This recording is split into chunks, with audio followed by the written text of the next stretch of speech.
नमस्कार, मी फराह खान. तुम्ही पाहताय न्यूज 18 लोकमत. बुलेटिनमध्ये आताच्या घडीच्या सर्व महत्त्वाच्या घडामोडी पाहणार आहोत आणि सुरुवातीला एक ब्रेकिंग न्यूज आहे. सुदर्शन घुलेला 14 दिवसांची न्यायालयीन कोठडी सुनावण्यात आली आहे. संतोष देशमुख हत्या प्रकरण आणि खंडणी प्रकरणातील मुख्य आरोपी सुदर्शन घुलेला 14 दिवसांची न्यायालयीन कोठडी सुनावण्यात आली आहे. सरपंच संतोष देशमुख हत्या प्रकरण यामध्ये सुदर्शन घुलेला न्यायालयीन कोठडी सुनावलेली आहे, तर बीड कोर्टाने आरोपीला ही न्यायालयीन कोठडी सुनावली.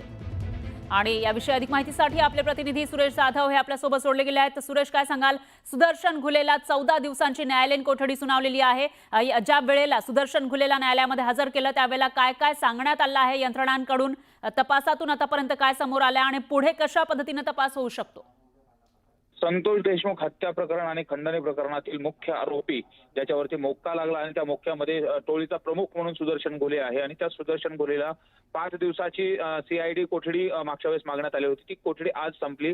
त्यानंतर सरकारी वकील बाळासाहेब कोल्हे आणि आरोपीचे वकील अनंत तिडके यांनी न्यायालयामध्ये युक्तिवाद देखील केला आणि त्यानंतर न्यायालयाने आज आरोपीला ही 14 दिवसाची न्यायालयीन कोठडी दिलेली आहे. मात्र यामध्ये महत्त्वाचा विषय म्हणजे तपासी यंत्रणांनी रिमांडचा अधिकार राखून ही न्यायालयीन कोठडी दिलेली आहे. रिमांडचा अधिकार म्हणजे ज्यावेळेस तपासी यंत्रणांना तपास करण्यासाठी रिमांडची आवश्यकता असेल त्यावेळेस सुदर्शन घुलेला ताब्यात घेतलं जाऊ शकतं आणि चौकशीसाठी घेतलं जाऊ शकतं.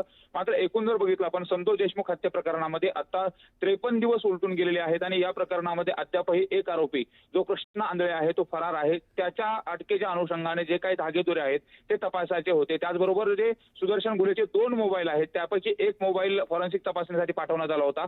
मात्र एक मोबाईलचं लॉक उघडण्यात आलेलं नव्हतं. त्यासाठी मागच्या वेळेस 10 दिवसाची पोलीस कोठडी मागण्यात आलेली होती. मात्र 27 तारखेला ज्यावेळेस हजर केलं गेलं त्यानंतर 5 दिवसाची पोलीस कोठडी मिळाली होती आणि आज ती संपल्यानंतर मान्य न्यायालयानं आता सुदर्शन घुले याची सीआयडी कोठडीतून न्यायालयीन कोठडीमध्ये जेलमध्ये रवानी करण्यात आलेली आहे.